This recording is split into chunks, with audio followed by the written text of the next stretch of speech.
할렐루야. 오늘 아침 예배의 자리 가운데 오신 여러분을 주님의 이름으로 환영하고 축복합니다. 오늘도 우리 삶 가운데 찾아오신 놀라우신 주님의 은혜를 함께 경험하는 시간이 되기를 원합니다. 당신은 시간을 뚫고 이 땅 가운데 오셨네. 우리 없는 하늘 원치 않아 우리 삶에 오셨네.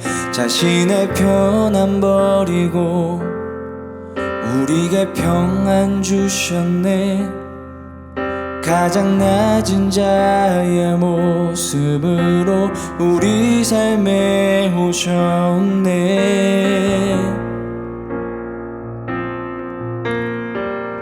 하나님 우리와 영원히 함께 하시네. 꿈없는 우리에게 그 나라 보여주시네. 연약한 자들의 친구가 되어주시고 힘없는 우리의 인생을 위로하시네. 당신은 시간을 뚫고 이 땅 가운데 오셨네. 우리 없는 하늘 원치 않아 우리 삶에 오셨네. 자신의 편안 버리고 우리에게 평안 주셨네. 가장 낮은 자의 모습으로 우리 삶에 오셨네. 하나님 우리와 영원히 함께 하시네. 꿈없는 우리에게 그 나라 보여주시네. 연약한 자들의 친구가 되어주시고 힘없는 우리의 인생을 위로하시네. 하나님 우리와 영원히 함께 하시네. 힘없는 우리의 그 나라 보여주시네. 연약한 자들의 친구가 되어주시고 힘없는 우리의 인생을 위로하시네.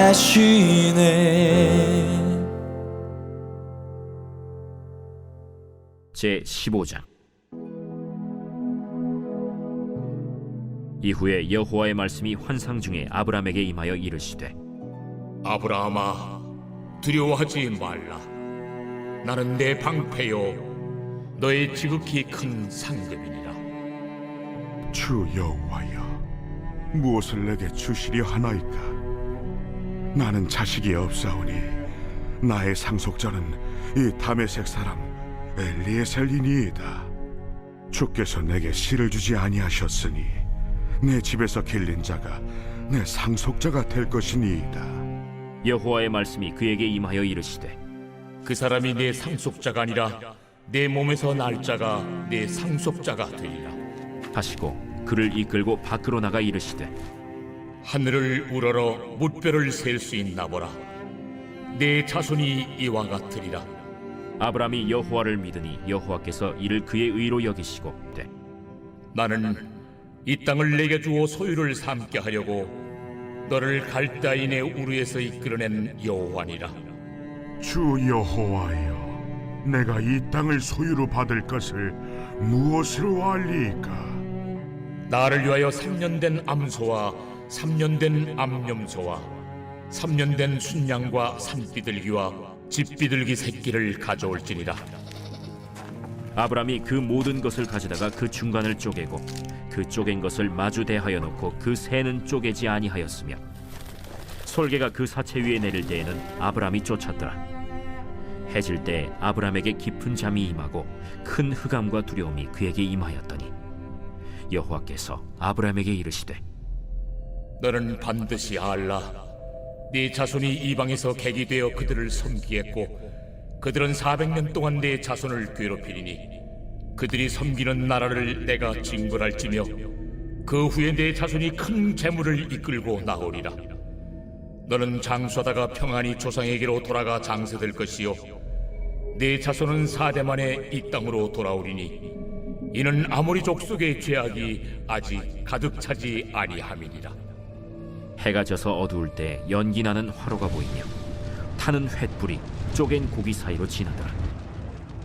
그날에 여호와께서 아브람과 더불어 언약을 세워 이르시되 내가 이 땅을 애굽 강에서부터 그 큰 강 유브라데까지 네 자손에게 주노니 곧 겐 족속과 그니스 족속과 간문 족속과 헷 족속과 브리스 족속과 르바 족속과 아무리 족속과 가나안 족속과 기르가스 족속과 여부스 족속의 땅이니라.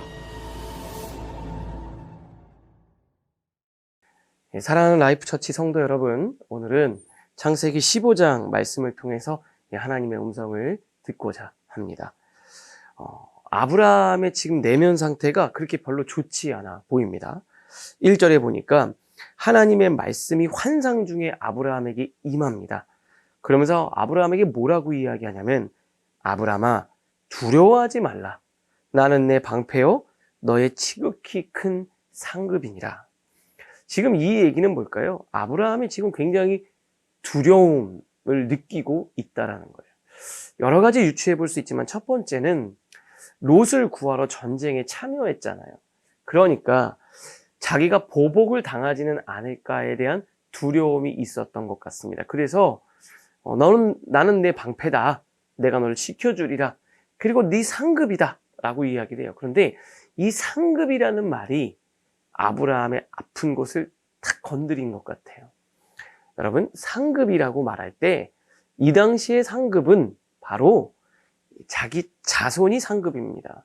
그러니까 자식이 있고 특별히 아들이 있고 그 자식이 내 대를 이어서 여러 가지 집안일들을 해나가는 것이 상급이에요. 그런데 아브라함은 상급이 없잖아요. 그래서 뭐라고 이야기를 하냐면 반응이요 아주 시큰둥하고 날카롭습니다. 2절에 아브라함이 이르되 주 여호와여 무엇을 내게 주시려 하나이까? 뭘 주시겠다는 겁니까? 약간 어때요? 공격적이죠? 나는 자식이 없사오니 저 자식이 없습니다. 자기를 한탄하죠. 나의 상속자는 이 다메섹 사람 엘리에셀이니이다. 자기 종 엘리에셀이 내 상속자가 되어야 할 것 같습니다. 얘가 내 상속자입니다. 제가 자식이 있으니까 뭐가 있습니까? 도대체 저에게 뭘 주시려고 합니까? 저한테 주신다고 해서 주셔도 그거 다 얘가 가져가는 거 아닙니까? 저는 뭐 물려줄 자식도 없는데 이렇게 얘기를 하는 거예요.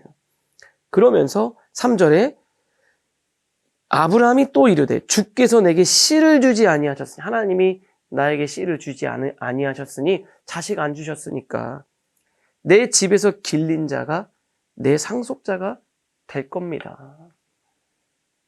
어때요? 아브라함의 마음이 어떤지 알겠죠?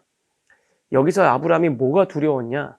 자기는 나이를 먹어가는데 한 해 한 해 늙어가는데 이제 몸에 변화가 있기 시작하고 더 이상 이제 나는 가능성이 점점 희박해지는데 자기뿐만 아니라 자기 아내 사례도 점점 늙어가는데 약속을 주신 지는 한참 전인데 시간이 많이 지나도 이루어지지 않으니까 하나님 앞에 약간 서운한 마음도 있고 조급하기도 하고 그것 때문에 자기 인생에 대해서 계획을 세우는데 두렵고 무서운 거예요. 아니 하나님, 저는 지금 이제 나이가 많이 먹었습니다. 제 아내도 그렇고 지금 상황이 이렇습니다. 근데 뭘 주시겠다는 겁니까? 라고 하나님께 막 한탄하고 따지는 거죠. 생각해 보세요. 가족과 고향을 떠나서 주님을 따라가면 자손을 주시겠다고 하셔서 그 약속만 믿고 온 지 상당한 시간이 지났어요. 아무런 변화가 없으면 어떻게 됩니까? 낙심하게 되죠. 그리고 현실적인 대안을 찾게 됩니다. 적당하게 하나님의 약속과 현실을 버무리죠. 그게 바로 뭡니까? 그 전에는 조카 롯이었고요.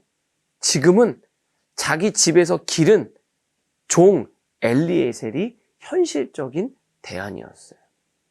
그런데 주님은 분명히 말해요.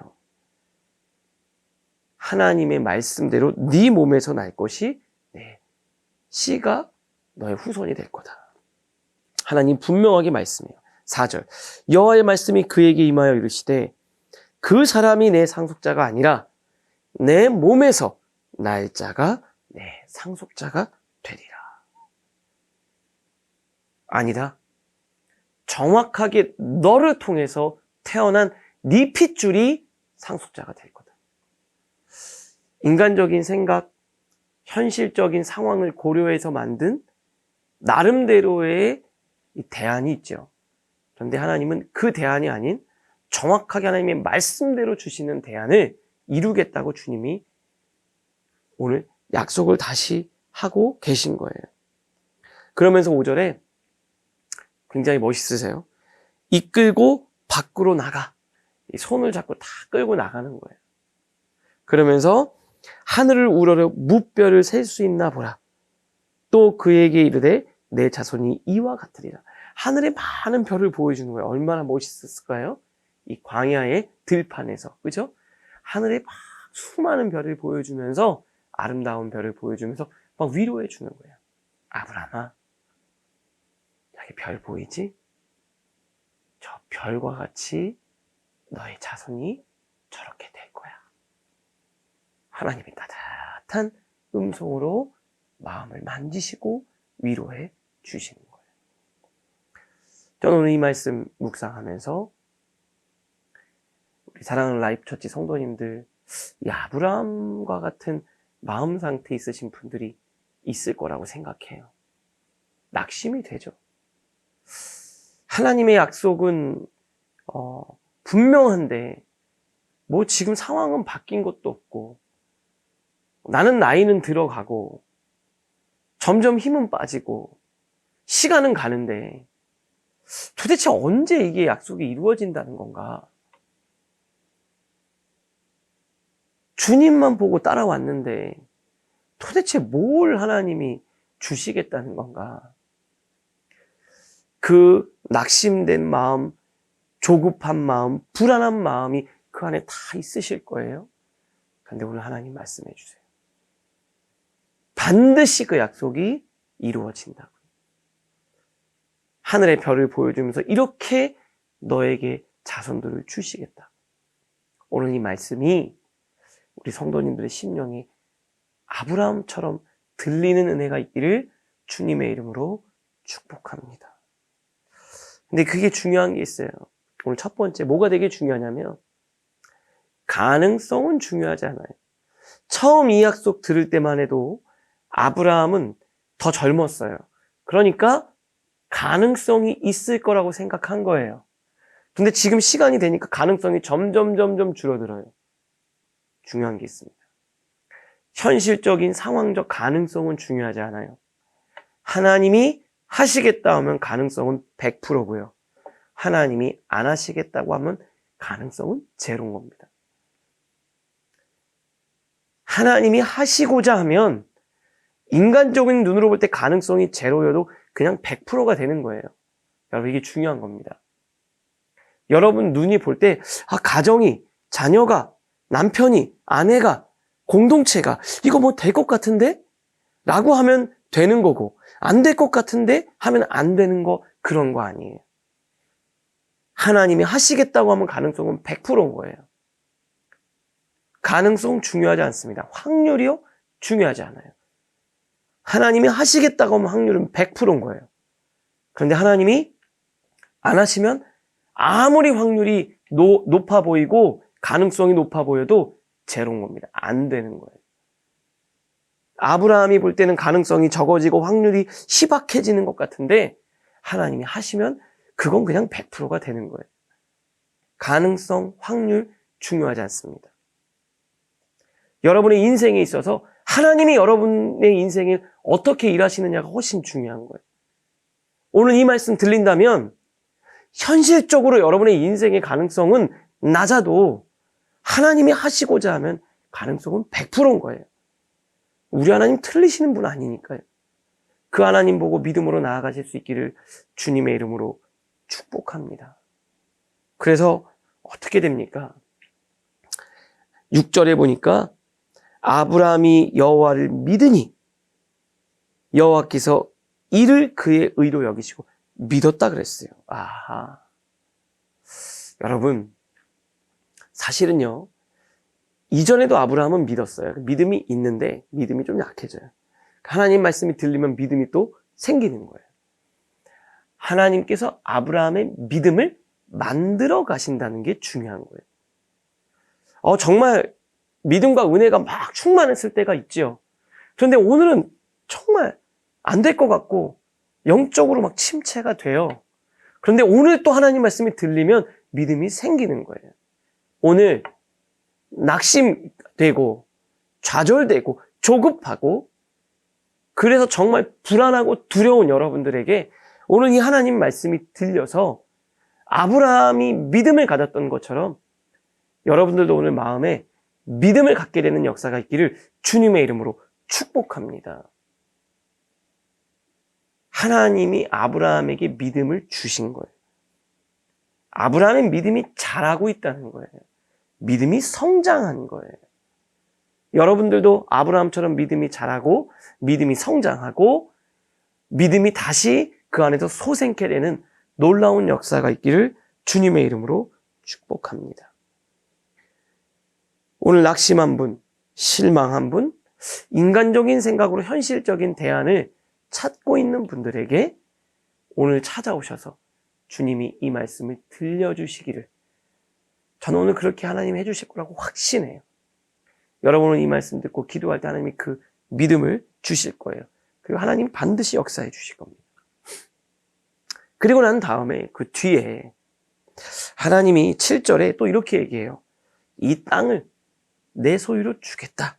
이렇게 아브라함에게 이야기를 해요. 그랬더니 아브라함이요. 증표를 달라고 얘기를 합니다. 8절. 그가 이르되 주 여호와여 내가 이 땅을 소유로 받을 것을 무엇으로 알리이까? 제가 이 땅 소유로 받는다는 것을 뭘로 제가 확인할 수 있겠습니까? 그러니까 불신의 표현이 아니라요. 하나님 믿습니다. 확실한 증표를 보여주십시오. 그랬더니요. 하나님이 언약을 맺는데요. 짐승을 준비하라 그래요. 3년 된 암소 한 마리, 3년 된 암염소 한 마리, 3년 된 순양 한 마리, 산비둘기 한 마리, 집비둘기 한 마리, 총 5마리를 가지고 와서 거기서 하나님이 제물을 드리고 언약을 체결합니다. 예배를 통해서 하나님이 약속을 주시는 거예요. 영원히 변치 않는 하나님의 약속을 하나님 해주시는 거예요. 그 찢어진 짐승의 시체 사이로 성령의 임재를 상징하는 연기가 지나가요. 무슨 말입니까? 하나님께서 이 약속을 지키시겠다는 거예요. 어떻게요? 내가 십자가에서 내 몸을 찢기까지 내가 내 아들을 독생자 예수를 십자가에서 죽이게 할 만큼 이 약속을 지키겠다. 그게 십자가의 언약까지 이어지는 거예요. 신실하게 하나님이 약속 지키시는 거예요. 하나님께서 여러분을 인도하고 계세요. 지키시고 계신다고요. 말씀을 준비하면서 그런 생각이 들었습니다. 우리는 그 약속을 잊어요. 희미해질 때가 있습니다. 생각 속에서. 우리는 잊어버려요. 그런데 하나님은 절대 잊지 않습니다. 제가 왜 이걸 하냐면 저는 이번에 교회를 개척을 준비하면서 정확한 하나님, 신실하신 하나님을 저는 더 경험하게 돼요. 제가 예전에 저랑 신앙생활 하시던 분들 다 아시죠? 저희 어머니가 교회에 막 헌신하니까 막 개척교회에 막 집도 바치고 뭐 다 하니까 저는 너무 답답했어요. 뭐 하는 거냐고. 근데 저희 어머니가, 그래서 제가 신학교를 나올 때 어머니가 진짜 안타까워하셨어요. 엄마가 하늘에다 심었는데, 성수 너는 거두기만 하면 되는데. 그 얘기가 너무 듣기 싫었어요. 뭘 심었다는 건지. 하나님이 너의 앞길에 주시겠다고 다 약속하셨는데. 근데 그게 언제냐면, 그게 제가 초등학교, 중학교, 그리고 20살 때 신학교 자퇴할 때 어머니가 그랬어요. 20년, 30년 전 이야기잖아요. 그런데 제가 목회를 하고 특별히 개척을 준비하고 라이프 처치를 세우면서 이거는 하나님이 저희 어머니에게 해주셨던 그 약속의 성취구나. 제가 잘해서가 아니에요. 전 너무 부족해요. 제 실력을 뛰어넘어 제가 가진 것보다, 제가 노력한 것보다 이해할 수 없고 설명할 수 없는 방식으로 하나님이 부어주시는 은혜를 경험하는데, 이건 분명 어머니의 기도, 어머니의 헌신. 저도 어렸을 때 교회를 개척하면서 헌신했던 것들의 열매구나 라는 것들을 제가 깨닫게 돼요. 우리 하나님 정확하신 분. 여러분들의 삶에도 하나님이 반드시 역사하실 줄 저는 믿습니다. 여러분, 오늘 이 시간 기도할 텐데요. 이렇게 기도하면 좋을 것 같아요. 좀 아브라함처럼 지치고 낙심된 분들이 다 계실 거예요. 오늘 이 말씀 들을 때 하나님의 영이 임해서 다시 생명의 말씀이 들려서 그 안에 믿음이 다시 솟게 되는 역사가 있기를 바랍니다. 그리고 100% 오르신 신실하신 하나님을 오늘 다시 만나서 아브라함이 주님과 함께 다시 그 믿음의 길을 걸어갔던 것처럼 오늘 하루 주님과 함께 또 당당하게 믿음의 길을 걷게 하여 주시옵소서라고 이 시간 같이 말씀을 생각하면서 기도하겠습니다. 하나님 아버지 감사합니다. 하나님 놀라운 은혜가 우리 심령 가운데 있게 하여 주시고, 아브라함처럼 낙심하고 좌절되고 불안하고 조급한 그 성도님들이 있다면 주님 말씀하셔서 생명의 말씀으로 그 안에 믿음이 솟게 되는 역사가 있게 하여 주시옵소서. 변하지 않는 하나님, 예배를 통해 신실하신 하나님과의 약속이 다시 그 마음에서 맺어지고 새겨진 은혜가 있게 하여 주시옵소서. 하나님 아버지 감사합니다. 오늘 또 하나님의 놀라운 말씀으로 우리의 심령에 은혜를 부어주시니 감사합니다. 하나님, 오늘 그 하나님의 약속이 성취되는 것이 지연되고 더디 이루어지는 것 같아 낙심되고 조급하고 불안한 성도님들이 있다면 오늘 주시는 이 말씀을 통해 그 마음에 아브라함이 가졌던 그 믿음이 다시 주어지는 은혜가 있게 하여 주시옵소서. 확률이나 가능성을 보지 않고 하나님의 말씀만 보고 믿음으로 나아가게 하여 주시옵소서. 하나님, 오늘 이 아침 예배를 통해 다시 한번 하나님과의 영적으로 약속이 언약이 체결되어 믿음으로 오늘 하루를 살아가는 우리 라이프처치 성도님들 모두가 되게 하여 주시옵소서. 예수님의 이름으로 축복하며 기도합니다. 아멘.